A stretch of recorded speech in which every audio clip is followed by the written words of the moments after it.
As we continue on, apparently there's a story years ago of a group of students who used to meet at Oxford University, sort of like a little society that would get together and debate religious topics. And the story goes that one day they were asking the question of themselves, what, if anything, is unique about the Christian faith? And so one after the other, people started throwing out ideas and asking, well, is this unique? So for instance, one says the incarnation, maybe the incarnation.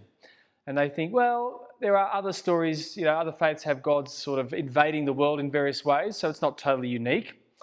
Others suggested maybe the resurrection, that Jesus died and rose to life. And again, they think, well, there's stories of death and rebirth and all this kind of stuff, so not totally unique again. Others thought maybe the great moral teaching. But again, they thought, well, there's certainly unique aspects in terms of what is demanded, but other faiths, other philosophies argue that we should be held to a high standard, so no, probably not that either. Anyway, this group, on and on they went, trying to figure out, debating, well, what is it that is unique, if anything? And it's at this point that C.S. Lewis is supposed to have walked past the door, who was a professor at the time at Oxford and a very well-known public Christian, and thought, well, what on earth's going on in here? So he stuck his head on and asked what the debate or the fuss was about. And so they thought, well, this is a great opportunity. So they put it to Lewis, well, what is it? Is there anything that you think is unique to the Christian faith? And he said, oh, that's easy. The answer is grace. Now, he's right.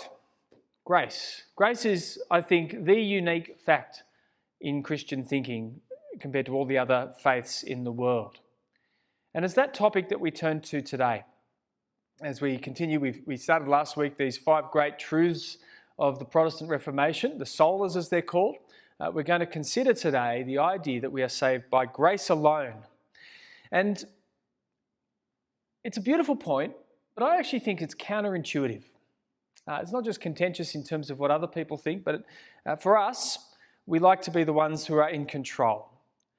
But really what we've got to ask ourselves is, what is the relationship between what we do, or what God has done, and what we do? How do those things relate? And spoiler alert, when we say that we are saved by grace alone, through faith alone, which we're going to say over the next 2 weeks, what we're saying is that it's all God. Right? He is the one who's done everything that is needed. And all we can do is not contribute, not add, not do anything like that, but entrust ourselves to what God has already done. Right? So with that in mind, as I said, we're going to look at Ephesians 2 and explore how this passage teaches the truth that we're trying to get to today. And 3 things I reckon we need to be able to see in that passage. First is the nature of the problem, that is sin. What does it say about sin? Because it's only after we've considered that we can ask, secondly, the solution, what does the cross achieve? And then finally, we're going to be in a position to ask ourselves, all right, well, what does that mean for us in terms of the place of our own efforts in the Christian life, and what they're for, and how we're to understand those. So with those 3 things in mind, you know where we're going. First of all, what does Paul in Ephesians 2 say about the nature of sin? Well, he uses a pretty stark illustration. He said, sin is death, right? As for you, in verse 1, you were dead in the transgressions and sins in which you used to live. Now, I don't know about you, but I'm a big Monty Python fan. I really like Monty Python. Is anyone else here that's into that stuff? All right, more Pythons here than in the other service. I don't know what that says about each group, but when I read this passage, I always think of the Dead Parrot skit, which some of you will know. A little picture of it coming up on the screen there. You can see there John Cleese and Michael Palin, the 2 actors. Cleese has just bought himself a parrot from this fella. And he's gotten home, unusually docile parrot, turns out to be dead, he's found out. So he's returned to the store to register his complaint. And Palin over there, the bumbling shopkeeper, well, no, there's nothing wrong with the parrot. He's sleeping, he's stunned, he's pining for the fjords, whatever that was meant to mean. Right? All kinds of excuses. But Cleese, of course, realises that he's dead, and he said he's discovered that the only reason that the parrot had stayed on his perch at all was that someone had nailed him there, and that he will rattle the cage, he'll pull the bird out, bang it on the countertop, throw it in the air, and at no point does any of this energy see the little parrot burst to life and squawk. He just sort of Stays like that because he's dead. Dead things don't really respond.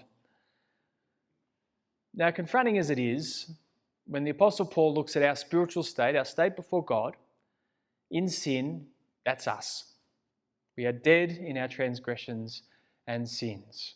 We're as incapable of life as that parrot is capable of life. But again, the problem is we naturally want to play our role, right? Some sort of something, even if it's just my response, we feel like there's something in me that can and should respond to what God has done. But that's not the image Paul's given. Right? You were dead, is what he says. Now, how this works out in practice, whether we can contribute or not, I think in the Reformation came out in two statements, which will come up on the screen one after the other. And they came out within 6 years of each other, these two statements. So the first one, you had the Council of Trent. So this was the Roman Catholic response to all these Reformation ideas, where they got together and sort of codified what they believed to be the truth. And they talked about our ability to respond to the gospel in these terms, our will.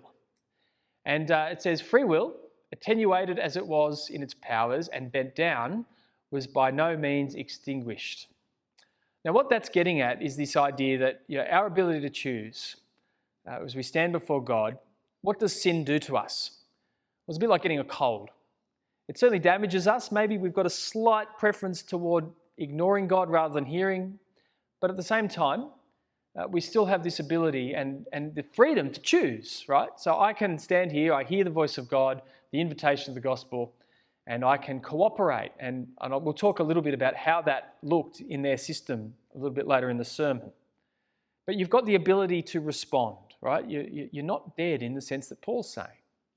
Now you can contrast that to the Anglican articles. So this was penned first time in 1553. So only 6 years later. All these debates happening at the same time, and it paints a very different picture of our ability to respond.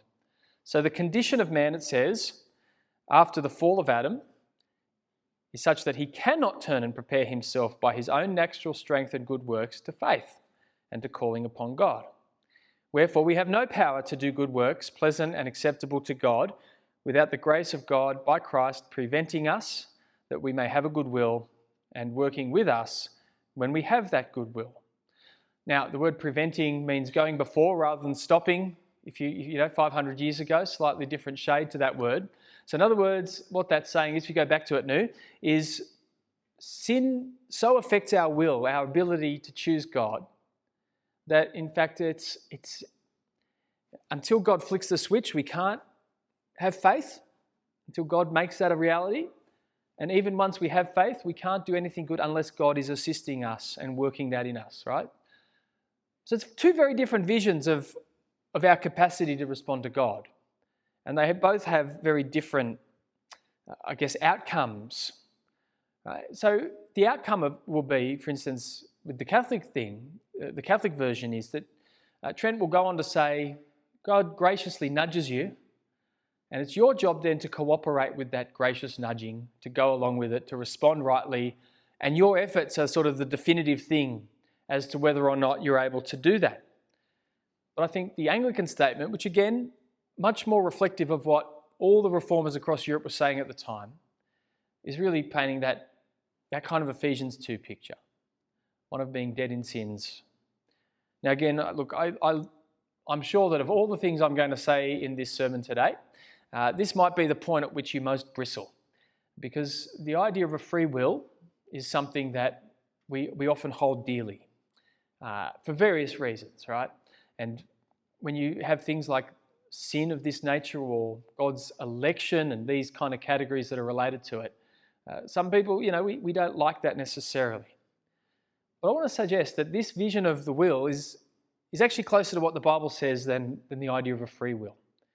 Romans 6, for example, talks about how we're slaves to sin. If we sin, we become slaves to sin, which is not to say we are not moral agents, as if because we can't do some things, we're not capable of any moral decisions. And it's not to say you can't do anything good.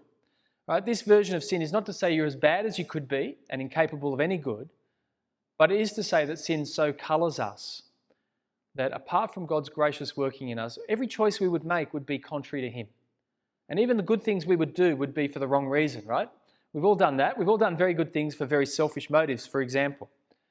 And this is the picture that we get in the scriptures of our standing before God apart from his gracious gift of life. But that's, while confronting, is important for all of us to understand if we're to see the glory of what comes next in Ephesians. Because we might ask ourselves next, what does the cross achieve? And the answer is everything. Absolutely everything. So God has sent his Son into the world who has died for us, and that has achieved everything. So you can see it, you were dead in your transgressions and sin. But isn't verse 4 the most beautiful but you've ever seen? But God. You were stuck in transgressions and sins, but God. You were enslaved to the devil and to your passions, but God. You were objects of wrath, but God. Right? There's a big problem, but God, we find in verse 5, has acted. And what has he done? He's made us alive. Right?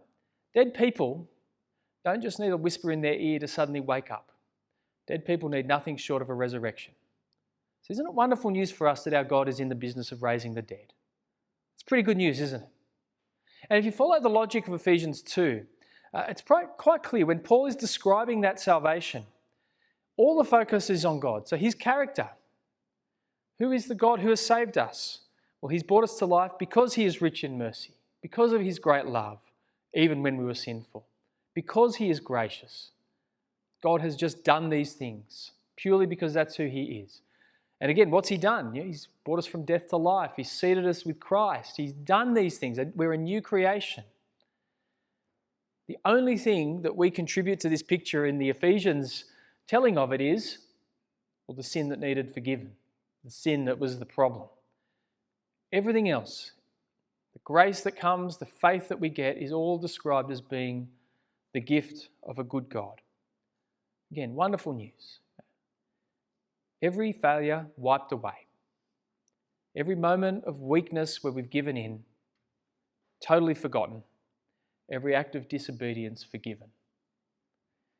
And all of this guaranteed, because it doesn't rely on us and our, what we would know are very mixed, feeble efforts at times, but because of the God who promises to bring people from spiritual death to a spiritual eternal life. But it's all grace alone.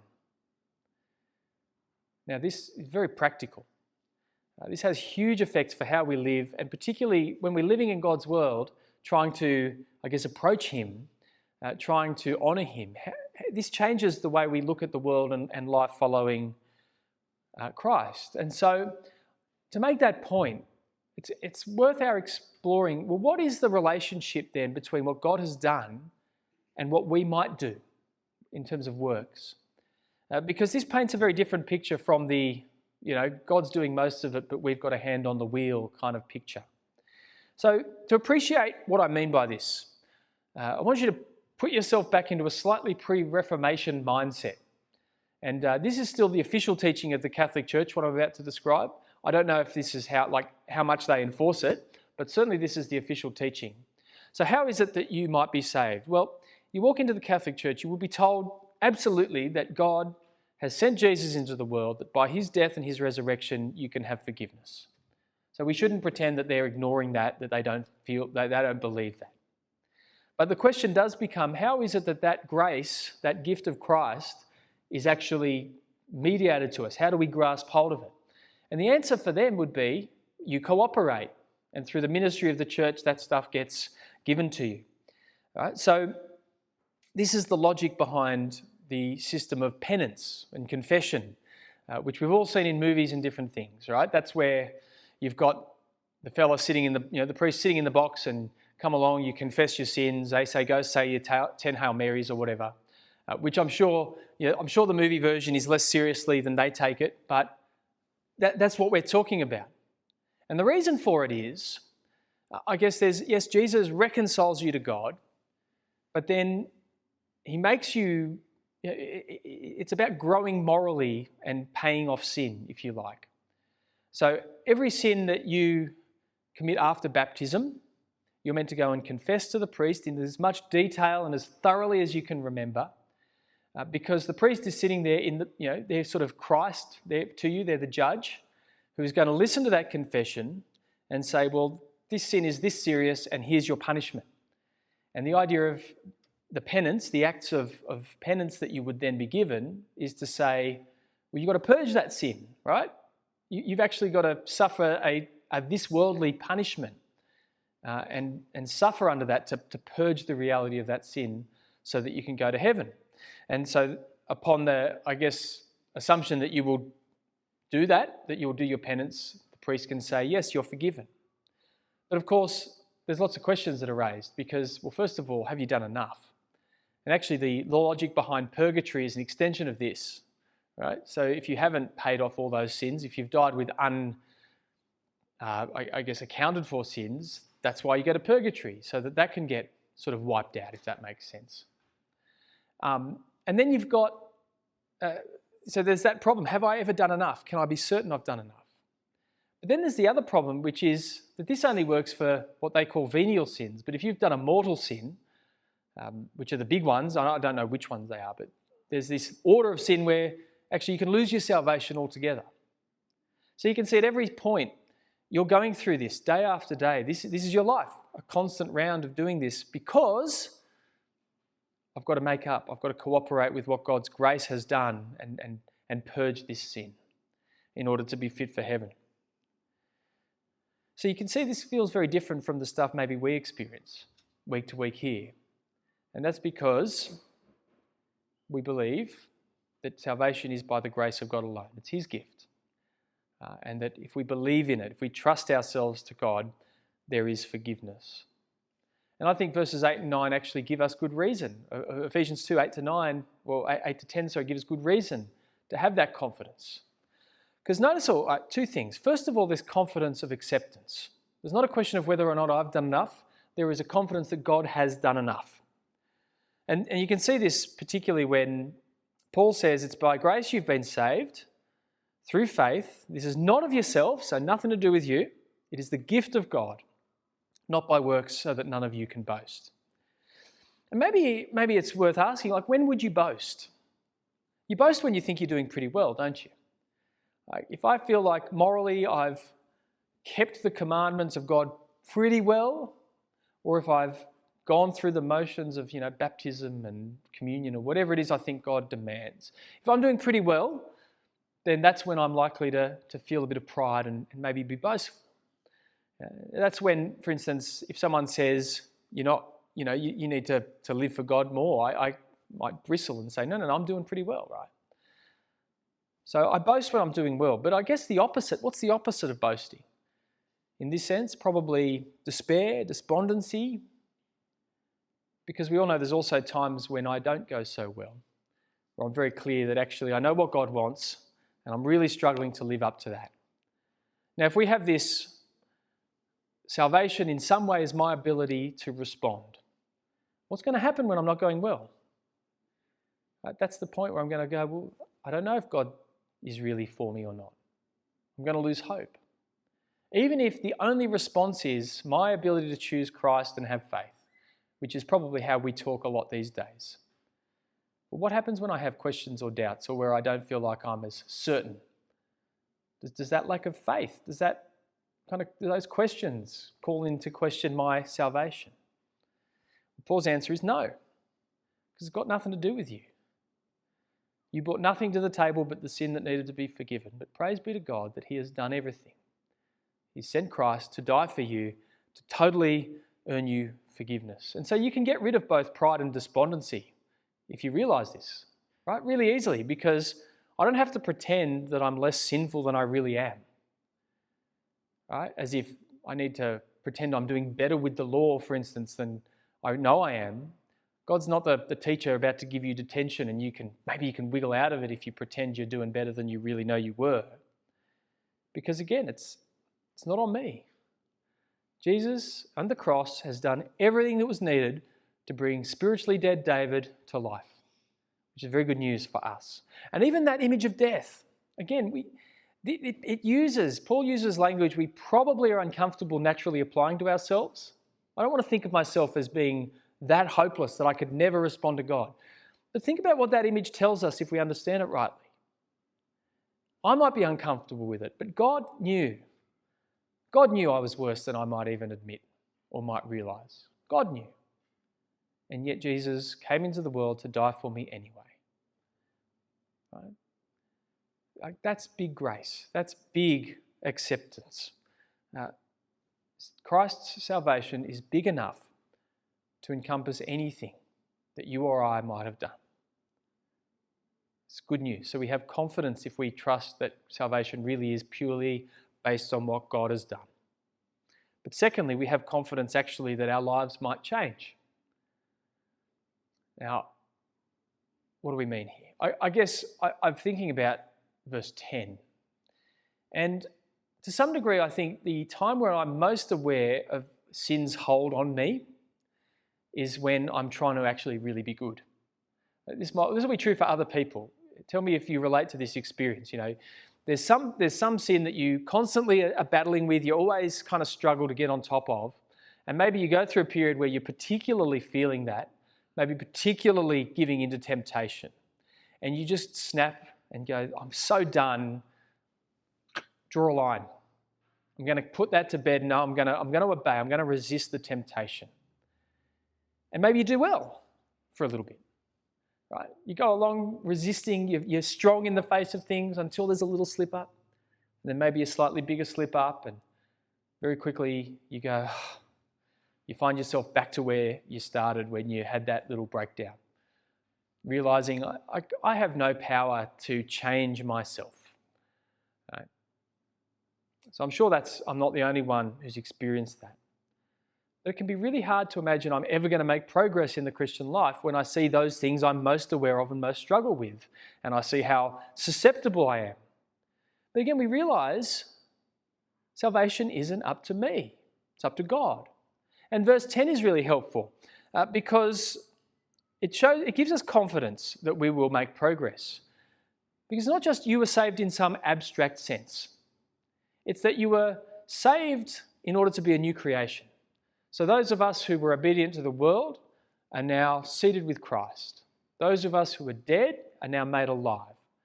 Those of us who were stuck in disobedience are now, in the language of verse 10, God's creation to do the good works that He's prepared for us in advance to do. Now, we'll speak a lot more about this next week because this gets to the point of faith alone much more. But it is worth saying right now that when we feel like we're never going to make progress in the Christian life, or when we struggle to see how I can overcome something, again, it is probably beyond you, but it's not beyond God. And the wonderful promise here is that God has actually acted in order to renew us so that we will become the people He saved us to be.